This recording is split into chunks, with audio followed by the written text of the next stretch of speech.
It's well known that Ted Bundy was different from the rest of us. The average member of society is not prone to killing multiple people without a shred of emotion. Thankfully, serial killers of Bundy's ilk are an incredibly rare breed. Being such macabre outliers is what makes them so interesting and what makes true crime content so popular. There's a reason why the brutal actions of Bundy, John Wayne Gacy, and Jeffrey Dahmer are just so unthinkable to the rest of us. We literally don't and can't think like them.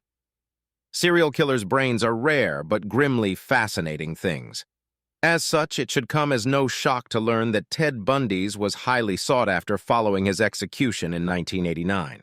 For some time now, scientists have pontificated, researched, and established a link between brain chemistry and the kind of unchecked psychopathy that turns some people into unrepentant repeat murderers. The studies continue to this day, with the brains of infamous serial killers becoming prized assets in the particular niche of neuroscience that focuses on the darker side of the human psyche. Damage to particular parts of the brain is not uncommon in serial killers. In fact, many of history's most notorious murderers have suffered abuse or been in a serious accident that causes irreparable brain damage. These injuries, it's believed, are central to their murderous behavior. Effectively, the part of the brain we use for positive feelings towards others and behavior and impulse control are affected, often to the point of not working at all. The serial killer known as the Genesee River Killer, Arthur Shawcross, is a case in point. Not only did he receive regular devastating blows to the head during severe childhood abuse, but post-mortem results also showed he had a large cyst pressing up hard against his temporal lobe.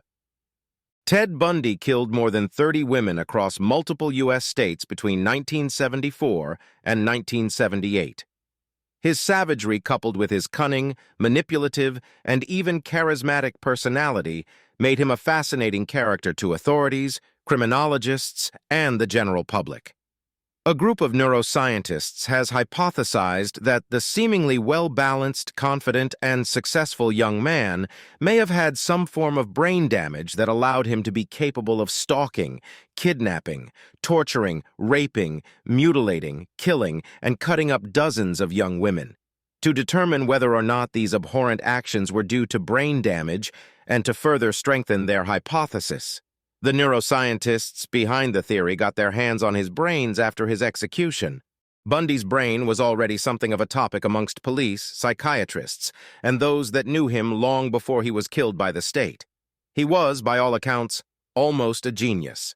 We say almost because his IQ was 136, and you need to reach a score of 160 to be technically recognized as a genius.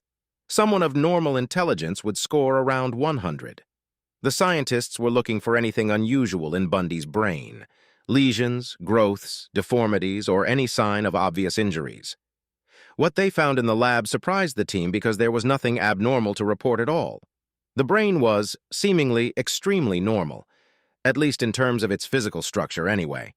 There were no indications that Bundy had experienced any brain damage during his lifetime. Of course, a preserved sample from a corpse can only be indicative. It's never going to paint a full picture. Had the neuroscientists been able to hook Bundy's brain up while he was alive, his active gray cells would have likely told a different story. Brain SPECT. Imaging is a technology that allows neuroscientists to closely monitor and track both blood flow and general brain activity. Their research has conclusively proven that remorseless killers' brains work differently from the rest of us. The area of the brain that deals with empathy, forethought, and judgment, the prefrontal cortex, is not as active in most murderers. It's often the case that this lack of activity is due to brain damage after an accident or injury of some kind. It seems that this isn't the case with Ted Bundy. Perhaps he was born with damage to his brain, or maybe his prefrontal cortex was simply underdeveloped.